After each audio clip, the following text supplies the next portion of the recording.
Web novel, Chapter 163, Domestic Affairs. The king was so happy at those words to need his sheer willpower to prevent himself from gloating openly. He didn't want to lose someone of Varagrave's caliber, but as too often happened, his wife was right. Showing leniency after a major blunder in times of crisis would be regarded as another sign of weakness from the crown. Unless of course they had a good reason for it. That good reason had just been served to King Marin on a silver platter. Seems that I have lost a battle, but in the end, I have won the war, dear Silpha. He rejoiced via their mind link. We cannot deny our savior's request. It would be impolite beyond reason. Silpha mind grunted. She had been looking forward for Varagrave's execution. I don't think there is nothing to be happy about. Peace after war is good, prolonged peace is great on paper, but it's turning out to be a venomous snake in the grass. The upper echelons of the kingdom have forgotten that discipline and loyalty are key to survival. They are so engrossed in their dirty secret pleasures to turn lazy, profligate or even treacherous. I am already purging the Mage Association from the bad apples. Keeping them on their toes is the only way to make them fall back in line. The army needs some pruning too. Varagrave would have set a perfect example. No matter how loyal, influent or successful one is, treason has to be punished fiercely and mercilessly. Endangering the kingdom, no matter if by mistake or on purpose, must be treated as treason, otherwise all officers will come up with excuses or pettifogger arguments.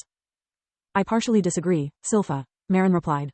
Everything you said is right. The decline of the kingdom is due to our and our predecessors' inability to recognize the temptations that the long peace aroused in our most dissolute subjects. But killing Varagrave would set a dangerous precedent. If loyalty and past success hold no value, then there would be no way to inspire devotion in our officers. They must know that their actions, be it time of peace or war, matter. Otherwise we would have only lazy bums that do nothing afraid of making a mistake that will cost them their lives. Leniency, if bestowed at the right moment, is not weakness, it's strength. Silpha wasn't convinced, but felt some truth in her husband's words, so she didn't raise any more objections. Still, I don't like this turn of events, it's too sudden. Varagrave's life will hang on a thread more in Lith's hands rather than ours. He's been waiting for his death for so long that the sudden relief could potentially compromise his loyalty. He is bound to feel indebted to his savior, especially after having wronged him many times. If Killian is right, we are facing a first-class schemer, who is bound to have a hidden agenda. Marin's good mood popped like a bubble. Gods, I hate when you are right. But maybe you and Killian are overreacting. He may be a dangerous sociopath, but is still very young. I don't think he can plan so far ahead. Think what you want. I never underestimate an opponent, especially one that might be a natural awakened one. I'm really curious about what Tiras will do if our suspects are right. The king, the queen and Solark's feathers were all artificial awakened ones. There were only a couple differences with a natural one. The first was that despite their body would age much slower than normal, their lifespan wouldn't be extended much. Where a normal mage in good health would live around 100 years, they could live around 150, but rarely more. The second and more important difference was that they had no idea how to turn others into awakened ones. They all had been kept unconscious, while the guardians had emptied their monocores, allowing them to perceive the world energy upon waking, and it was much similar to Hatorn's parasites after their removal. The incomplete awakening was the last safeguard against betrayal the guardians had devised, and why both Tiras and Solark only bestowed such power to a fixed number of humans at the time. Do you think she would conscript him or just kill him? Marin pondered. In her shoes, I would either kill him, to stay on the safe side, or take him as apprentice, friend, boy toy, whatever rings her bell. Just like Ligan did with the current magic empress. Tiras already had a human husband, giving him an offspring. If it happened once, it can happen twice. By the gods, he is just a child. The thought disgusted Marin deeply. And she is millennia old. Waiting a few more years or even decades would not be a problem. Lith's request took everyone by surprise, even Killian and Varagrave. After the communication ended, everything that the queen feared happened like in a script. Having removed the sword of Damocles that had hovered above Varagrave's head for so long, the colonel was on the verge of tears. Thank you so much. He couldn't stop himself from holding Lith's hand like it was a lifeline. I'm so sorry for misjudging you. I can't wait to see my family again. Killian took out Varagrave's last wool from his pocket and burned it on a candle to celebrate the crisis' double happy ending. If you ever need anything, don't hesitate to ask. Lith and Varagrave linked their communication amulets. Surprisingly, Killian did the same. Sorry if I barge in, but I want you to know you have my gratitude too, Lith. Also, I have a family too. If something bad ever happens, you are the best healer I know, and I'd really love to have you on my speed deal. Having someone in the Queen's Corps and the Mage Association was an unexpected bonus, but Lith wasn't the type to look a gift horse in the mouth. Are you really going to join the military? Or was it just an excuse to pursue an angle? Solis was too used to Lith's web of deception to think he had helped Varagrave out of the goodness of his heart. I'm considering it, at least for a while. I will be able to travel freely only once I reach 16 years of age, and I am considered an adult. But even then, I would be nothing more than a nameless mage, at least outside the Marquisate. I need some real training and a badge, if I want to have free access to the information I need. The Mage Association would ask me for favors and knowledge in exchange for what I want, and I don't want to waste time bartering for every single piece of information. According to what Killian told me, as a full-fledged mage, I'd have access to special corps, like the Rangers, that would allow me to move freely inside the kingdom and act solo. Sure, I'd have to complete missions and obey orders, but thanks to Veragrave, I can skip a few ranks and get the freedom of movement that I need.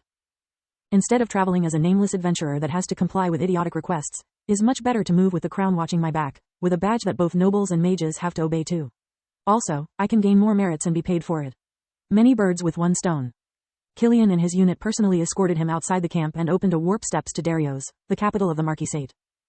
According to Professor Marth's prediction, it would take at least another week to wipe out the last remnants of the plague and return back to the academy. Lith could afford going back home for a couple days, at least to make sure everything was fine. He wanted to reassure his parents about his well-being. The few times they had talked, he could see how worried they were. Now that he was outside the small world, he could finally use the communication amulet and check how the others were doing. House of Uriel Dirus, 2 days after Lith had left the academy.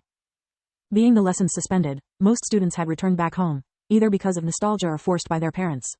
Even with the information blackout, the news of the problems in Candria had spread like wildfire after all the academies had been shut down. The 6 big academies were like small countries, following their own rules. Even in time of war, they were supposed to continue their activities. The only exception in the past had been when the country was invaded, hence all hands were needed on deck. The situation was so serious that many noble families had packed their things and left the kingdom with most of their wealth.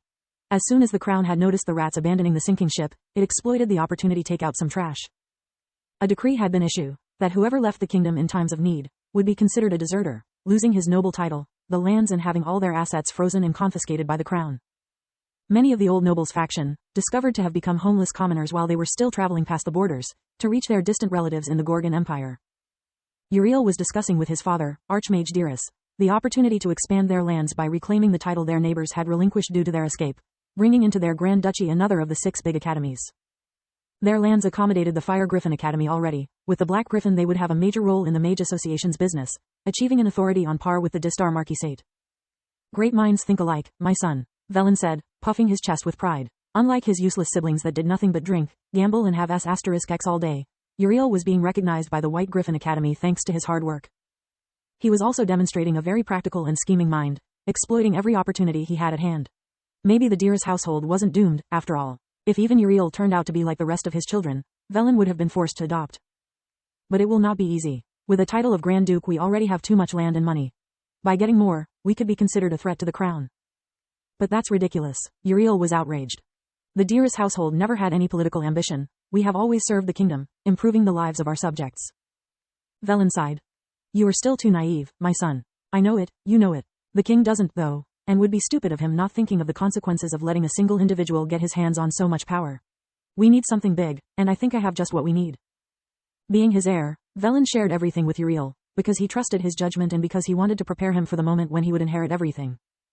Since Lucard attacked you, I have started to suppress his assets. Remember, attacking someone's life is a crime, but bringing down a rival's business empire is perfectly legal. It also hits that Pompous B** starred where it hurts the most, his wallet. Velen took out several papers, filled with numbers, places, names and dates. I know he is behind all this civil war bullshit, and I bet my magic that he is also behind Candria's problems. He showed Uriel a stolen document bearing the Lucart's emblem, that reported several massive payments from the household to Khorne Hattern. Always follow the money, son. Now, this Hattern is already one of the kingdom's top most wanted. Guess where one of his main labs was? Candria? Uriel had a greedy light in his eyes, matching the one in his father's. Exactly. Ever since the Candria incident started, this insignificant piece of paper has become my beacon. I'm digging all that I can from banks and credit institutions, investing a fortune bribing underpaid clerks to get things like this, and you know why? Because if Hattern turns out to be the responsible, and we can link her to Lucart, we can legally get rid of him and get the Black Griffin too.